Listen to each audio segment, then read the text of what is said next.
पूरवा पश्चिममा से अइले सुंदर दुल्हा जुराबे लगलन हे।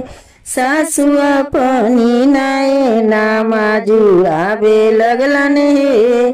सासुआ पनि नयनामा कान में कुंडल शोभे गल रुद्रमालावा।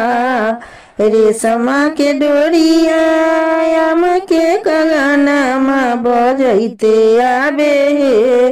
सतरंगिया बजनमा बजैते आबे हे। सतरंगिया बजनमा निरखी परखी सासु लयलन अगनमा सुबे सुबे होए लागल मंगल भवनमा सुबे सुबे होए लागल मंगल भवनमा जुराबे लगलन हे। सासु अपनी नयनमा सजल मंडपवा चाचा करे कन्यादानमा।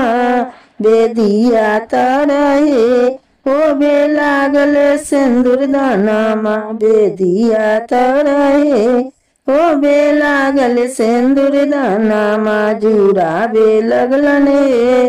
सासु अपनी नयनमा कोहबर चललना सिया के सजनमा खियाबे लगली हे। मगैया डोली पनामा खियाबे लगली हे। मगैया डोली पनामा जुराबे लगली हे। सासु अपनी नयनमा जुराबे लगली हे। सासु अपनी नयनमा।